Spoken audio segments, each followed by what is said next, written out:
Hey guys, Dishsoap here with a 13.15 Ornn item guide. Not really a tier list, more of a guide. Honestly, this video is basically just going to be me rambling about these Ornn items and hopefully it helps you guys out. I'm not going to really do it in the same format as the Radiant item list because I think it's a little bit different how you want to be approaching these, but I guess we can go from lowest average placement to highest, because the lower average placement ones probably have less applications. So first we have Zhonya's. Now Zhonya's is a very interesting item in that it's actually very, very bad stage 2. If I got this from Portable Forge or the Prismatic Ornn 2-1 augment, I think it's called Living Forge. If I got it from one of those, I would not take it on 2-1 ever, basically. Problem with it is that early game, usually your backline is going to be the last unit alive anyways, and the stats that it gives you is not good enough, and you don't really want to put it on frontline because when it says becomes untargetable for 3 seconds, that means it'll drop aggro. So it's not a good item to put on a tank. It is a very good item to put on backline magic damage carries late game as a survivability item in place of like a Gunblade or a Hodge. Say on, maybe we can just look at the stats on them, say on like your Callista, say on your Ahri, your Kai'Sa. Those are some of the better users. It's actually pretty decent on Kayle as well. It's probably Kale's best Ornn item. It's also pretty good on Azir. I know these stats are just Zhonya's in the comp. If you want to actually see Zhonya's stats, you would just go to Explorer and then look at the holders like this. You actually see like Urgot, Gwen, Kayle. This is low sample size, but yeah. In general, just put it like it's like a late game item. Put it on your backline magic carry. It's actually pretty good on Urgot as well. It's basically like an Edge of Night effect for him, but since Urgot doesn't really use attack speed that well, it's actually probably better than Edge of Night on him. And he uses defensive stats well as well. So definitely consider it on Urgot. But that's probably the most niche Ornn item. Next one is Hole Crusher. There really isn't that much to this item. It says on combat start, if there's no adjacent allies, gain an additional 600 health, and it gives you attack speed, armor, and MR. Basically, this is you pop a portable / living forge early, and you need to front that item. This is good enough. Basically, just treat this as a Warmogs. The extra attack speed makes it an okay item on like Aatrox, Bel'Veth, maybe a Yasuo, maybe a Nasus. I mean, Nasus doesn't really care about attack speed that much, but like Bel'Veth and Aatrox would late game. And like, say late game, you would put this on your Bel'Veth or Aatrox instead of a tank. But really, just think of this like a Warmog, like a slightly better Warmogs, and that's okay. It's not the best item in the game, but you'll probably be able to streak a decent amount of time with it. Obsidian Cleaver is kind of the same deal with Hole Crusher. Not that interesting. It gives you 25 attack damage, 250 health, and attacks and abilities 50% shred and 50% sunder enemies for 5 seconds. This gives you magic shred and armor shred. So you want to be using this in a comp that number 1 has someone that can like somewhat spread the cleaver debuff, and number 2 has both magic and physical damage sources. 2 comps that come to mind to me are challengers, because Kai'Sa and Yasuo are your duo carries. Kai'Sa's magic, Yasuo's physical, and actually 6 Zon, because if you have Kim Tank Explosion, if you have Cleaver on Zeri, Explosion will do even more damage because the Zeri will proc it on everyone, and it's also physical, which helps Zeri a lot. I would say you might be inclined to put Cleaver on Kai'Sa, since like you would think she like spreads it pretty well. She does AoE. But I would actually suggest you put it on Yasuo if you're playing Kai'Sa Yasuo, just because Kai'Sa doesn't really use the attack damage that much. And believe it or not, like this, like the base stats or whatever, I think a lot of newer players might think like that stuff doesn't matter, just you care about the ability, which can sometimes be true, but generally the game is balanced in a way that the base stats actually do matter. If something's giving you a lot of AD, it's probably not that good in a magic damage user. So I would put this on Yasuo. One thing to note is that when you have RFC Yasuo, you will ult a backliner, and also Yasuo's spell also like does a little bit of AoE. Also, last line of sex deals physical damage to enemies between 1 hex. So if you put your Yasuo here, it'll ult the Zeri. It'll ult both of these, and with Cleaver, it'll actually proc the shred on both of these, and that's actually very, very beneficial for challenger comp. It's not completely reliable, but a lot of the times Kai'Sa will hit the backline with her missiles, and they'll have the 50% shred from the Yasuo ult, which is very good. So definitely consider this with RFC. But generally, I just say take Cleaver if you're playing some kind of AD opener and you're looking for another AD item. Oh, also another place you can use this is Noxus. That's another comp that uses AP and AD. You have Darius for AD, Katarina AP. Same kind of deal with Kai'Sa. Even though Katarina seems like she would spread the effect better, you would rather just put the item on Darius for the AD. But this is very, very good with a Noxus opener. Say you have the Samira and the Cassio. You put the item on Samira, and now your Cassio and Samira are doing a lot of extra damage. So definitely consider this with the Noxus opener or just with generic AD opener. And then look to play like Zeri, Noxus challengers. Next is Anima Visage. It's pretty cut and dry. Very similar to Hole Crusher with even less applications. Just gives you 500 health, regenerate max health per second. Obviously good on units with lots of max health. Want to combine this with other tank items. When I'm offered this item early, the spots where I take it are spots where I have a lot of tank items. Say I have like a Warmongs or a Stoneplate. That's a spot where I would I would consider Anima Visage a lot. There isn't really any special applications like him. Just decent item. I'd say on average it's better than Hole Crusher. Early, mid, and late game, but you can only put it on tanks, and sometimes you can put a Hole Crusher on like a secondary carry, but generally just a better version of Hole Crusher. Next we have Gold Collector. This item is very good. The one problem with this item is that it's not very clear. I mean, it is kind of clear, but it's just limited in its late game potential. But what it says is attacks and abilities execute enemies below 12% max health, executions gain gold, and it gives you attack damage and critical strike chance. The base stats it's kind of what's holding it back from being an AP, like useful by AP units, because this is an effect that's actually a lot better on AP units since AP are usually more AoE, but the AD makes it basically an AD only item. The problem with this item is that Zeri baseline, her passive already executes enemies at the exact same threshold. So you're losing all of the execute value when you're playing Zeri, and Zeri's like the premier AD comp at the moment. And this item also isn't that good on Yasuo because he's just not very good at proccing it. So that leaves you with basically only Deadeyes as good holders. It's also gonna like Samira reroll if you're playing that. But yeah, it's very, very good on Akshan. It was one of the better Ornn items in the game when Akshan was meta, but after he got nerfed, it's definitely a lot less powerful. I will say though that Akshan 3 Collector is probably still capable of like top 2ing. So definitely consider that if you get a Collector Auction opener. If you do have to take this item for whatever reason and you're playing Zeri, you actually want to put it on Urgot instead of Zeri, because often Urgot will target things Zeri sometimes isn't and get an execute because Zeri will already execute.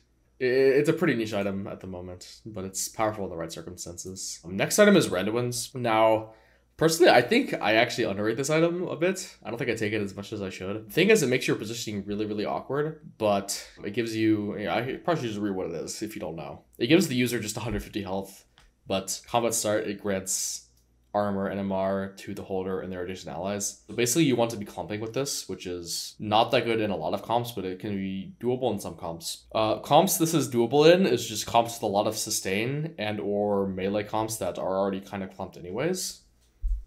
If we just go to the Stats Explorer and we look at like traits, outside of these prismatic traits that are kind of fake, it does well in like Shadow Wilds, for example, because you have a lot of sustain.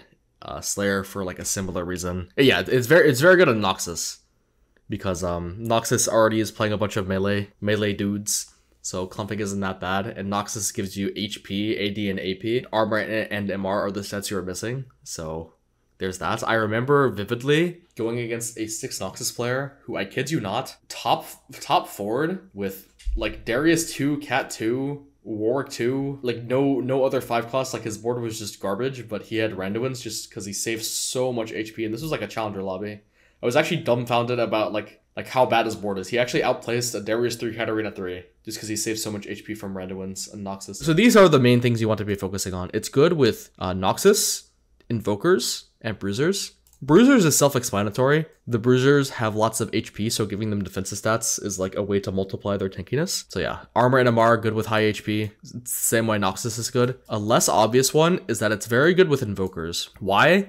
For the same reason it's good with Bruisers, because Invokers have sneakily a ton of like HP. The reason for that is that they are running a lot of healing. Galio heals, Soraka heals, you have Targon to increase the healing, and they're running a lot of shielding, which is basically, like healing and shielding is basically HP. So the best stats you want to give to Invokers are Armor and MR, and it makes Galio, Taric, Shen super tanky. And clumping isn't that bad because like you have a bunch of healing and shielding. I will say though, I probably wouldn't clump like late stage 4 or stage 5 at all. I would probably pivot to like some kind of positioning like this, because you really don't want to be getting hit by the late game AoE stuff, but early game it's fine. He probably carries your early mid game. Definitely consider Randuins with Noxus, Invokers, and Bruisers. Also Juggernaut, but that's a lot more niche. Next item is Manazane. This item is basically Sorks. It's like Sorks and like Senna, and that's it. It's pretty bad on everything else. It can be like, okay, so the thing with this item is that there are actually a lot of good holders early game. The problem with it is that the holder, like if you're trying to play around this item flexibly, late game, the only good holder is Senna, and you're kind of in a pickle if you don't find Senna. So like, it's actually a pretty good item on Samira.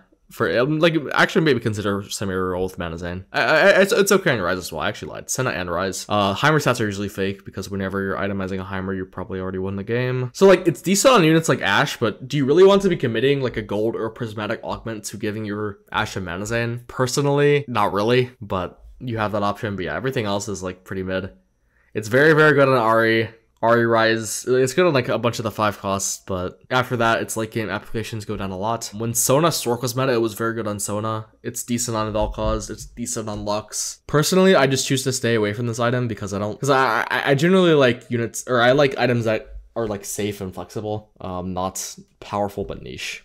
It's probably Ahri's best item, so if you can get to an Ahri with a bunch of Sorks, it's very, very good. You're not guaranteed that, so I would be cautious. Next item is Death's Defiance. This item gives you AD, attack speed, and armor, 25 Omnivamp, and then 50% of the damage the holder receives is instead dealt over 4 seconds as non-lethal damage. So basically what this item does is that any damage you take is converted into like a true damage DOT, damage over time, onto your unit, that you can use stuff like healing and shielding to offset the burst damage and make it more manageable and just shield through it. Generally, this item is very, very good on melee bruiser or melee like secondary AD carries. It's very, very like it's very, very good on like Bel'Veth, Aatrox. These are probably like the premier holders. It's very, very good on Darius as well. That's definitely one to keep an eye on. Let me just filter by like 1,000 sample size so we get some of this noise out of here. Bel'Veth, Aatrox late game, Darius. It can sometimes be a decent like defensive item, quote unquote, for like your backliner, but generally the comps that have a backliner that wants these stats, you usually just play Urgot anyways. And this item is like, I know the stats say it's better on Zeri than Urgot, but like I promise you it's better on Urgot. That's just a sample size diff. Like if you're putting Death Defiance on Zeri, it probably means you already have a Death Defiance on Urgot, and yeah, 2 Death Defiance is pretty good. Good on Urgot, good on Rek'Sai. It's actually not that good on Gwen, because Gwen doesn't actually heal that much. It's okay on Yasuo. I think it's very overrated on Yasuo. Okay, if Yasuo was actually a good unit, it would be good on Yasuo, but the problem is Yasuo is like not that good. He's mostly just like an assassin type unit with RFC or a trait bot. If Yasuo actually did a bunch of damage, it would be pretty good on him. Main holders are like Urgot, Rek'Sai, Darius. I wouldn't suggest putting it on frontliners. It's okay on Shen just because Shen like shields himself for a lot. But even like Sejuani, who shields herself, it's not even that good just because she doesn't shield herself that much. Same thing with Nasus. I think this item is very, very overrated on Nasus. Like, the only healing he really gives himself is, like, his pitiful auto attack damage and the Shrima % healing, which is not that much. So, I think this item is usually a bait on Nasus. Yeah, there's that. So, yeah, just put it on Darius, Urgot, Bel'Veth, Rek'Sai. You're good to go.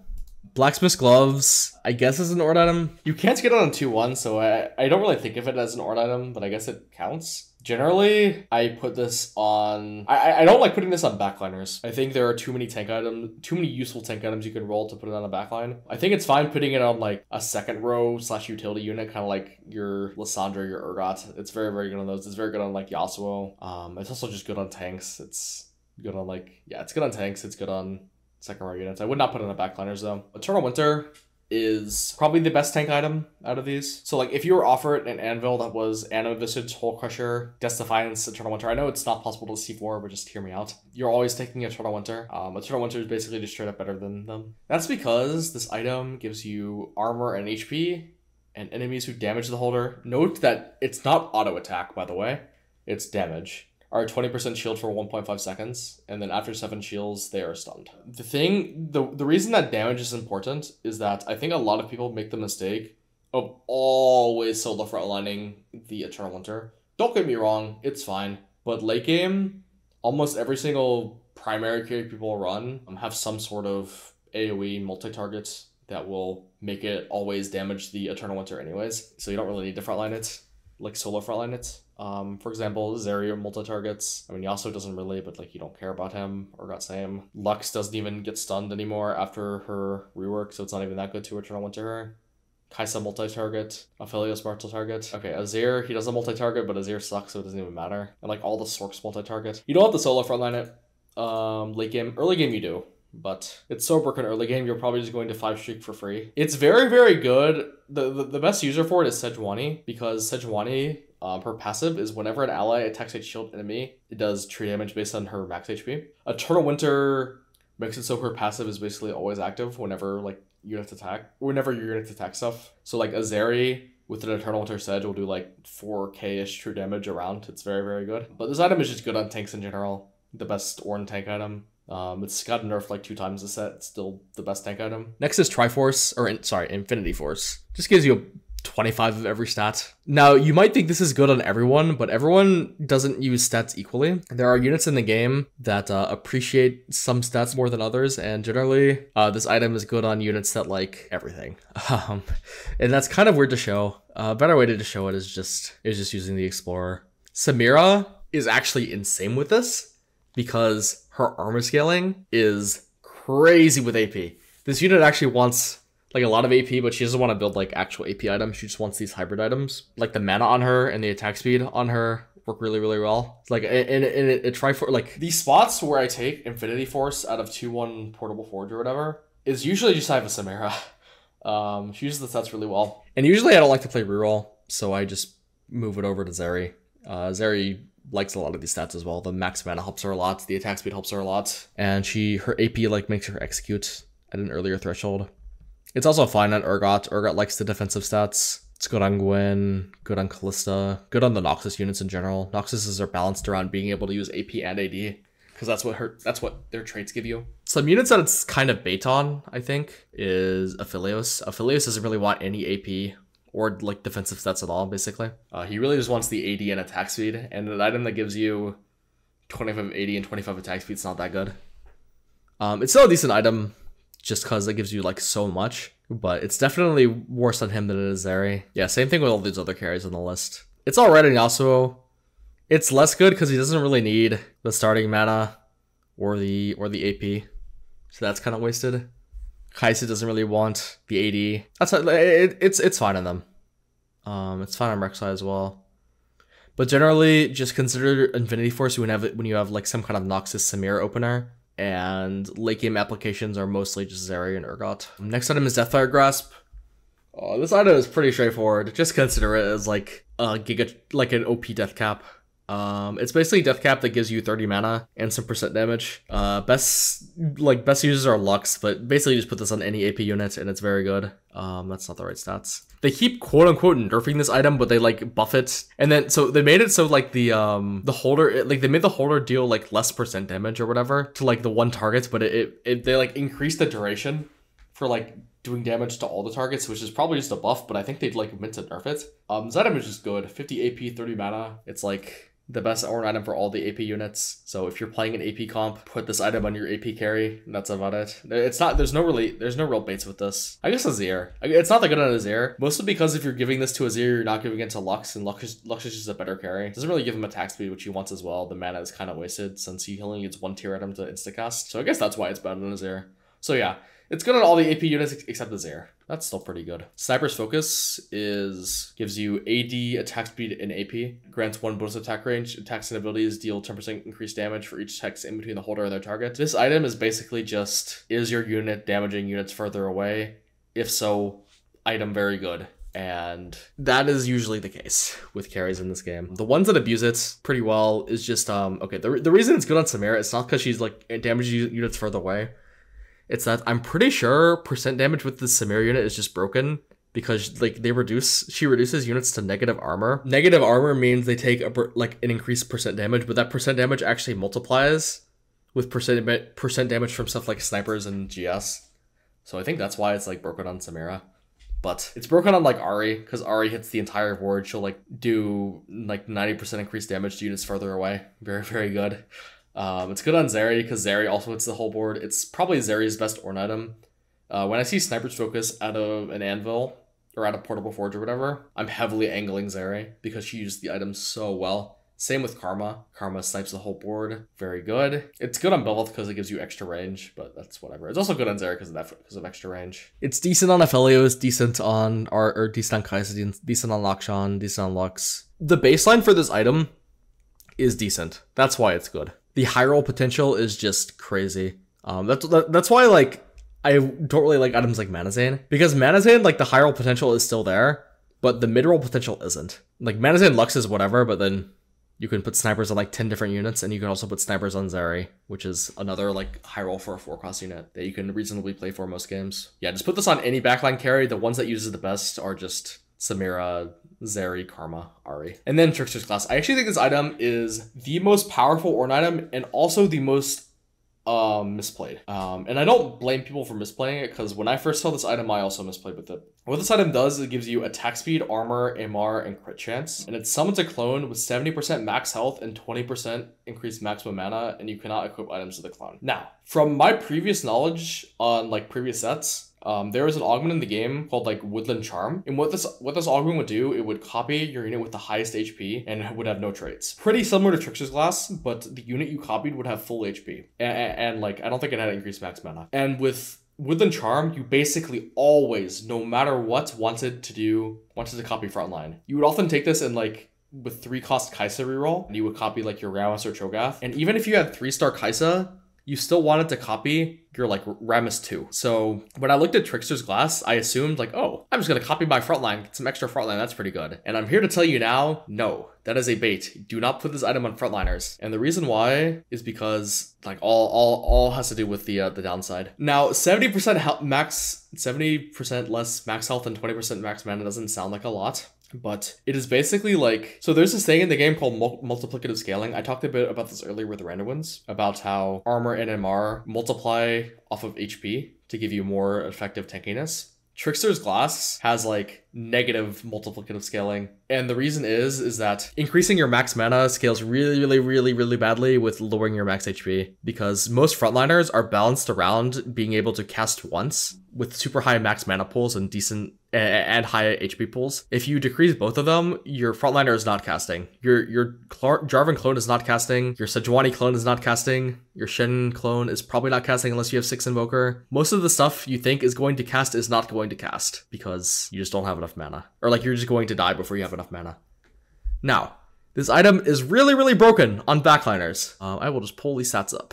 It's like, it's insane on Samira because both of them will just armor shred at the same time and they stack really well together. Trickster Samira is even better than Infinity Force Samira. It's better than Triforce Samira. It's basically a guaranteed 5 streak. Trickster's Glass Samira 2 with Noxus. Very good on Senna. They'll both shield. Okay, the one frontliner, by the way, like the whole thing I was yapping about this being bad on frontliner doesn't really matter with Scion, because since he has his revive, he like usually casts anyways, just because of how the revive mechanic works. But that's just Scion, so just consider Scion as like an edge case. It's obviously good on like all the 5-cost backliners. Kasane stats are fake trust. That's just yeah, like itemizing a 5-cost with a Ornn item will always have good stats. Like overall, it's very good on Callista. So 2 Callistas, I think a lot of people misunderstand this. 2 Callistas, they do track each other's spears, but it doesn't give you any extra bonus damage if you're not fighting against like a shield. I think Leduc has a decent video about it. If you just like you search on YouTube like Leduc Callista, it'll explain it better than I can. But I will say people are kind of overrating double Callista. The reason Trickster's Callista is so good is because Callista's spell sucks. Like her spell is just not that good. You just want her to be, I mean, it's not like a negative thing, but most of her value is just in auto-attacking. So that means the negative mana penalty is way less effective on Callista. You're getting very close to 2 Callistas with this, and that's not really the same with other units. Decent on Urgot's because he's like, Urgot's guaranteed to cast. He's like pretty high mana already. Oh, it's very good on Deadeyes. Sorry. The reason it's really good on Urgot is because Urgot is a Deadeye and has super high base AD. So if you give him a clone, both the clones will have Deadeye, super high base AD, and the odds you like start one-shotting stuff with like 4 plus Deadeye gets very high. So that's the reason why it's good on Urgot. It's actually decent on Shen as a frontliner because with 6 Invoker / any sort of Ionia setup, he actually will cast twice. just because it gives mana. Most frontliners don't. It's really good on Akshan because he's a Deadeye. Same thing I mentioned with Urgot. It's actually fine on Zeri. Double Zeri will both benefit off Gunner.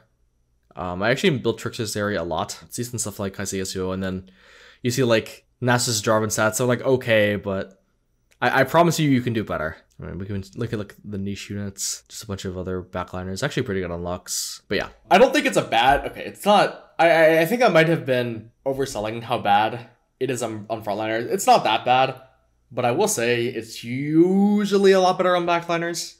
And I don't really see people build it that much. Like if you see at the build rate, like Jarvan has like, he's like the highest games played, and he's not even that good with it. Like Jarvan and Sedge. Decent on these two, but yeah, most people are pretty good on frontline. It's not that good on frontline. It's okay on frontline. But usually it's very good with Deadeye. It's very good with Kalista. It's decent. It's very good with Zeri. But yeah, that's about it. I think I yapped for long enough. I mean, I think I went through all of them. I went through most of what I wanted to say. And yeah, peace. That's gonna be it for me.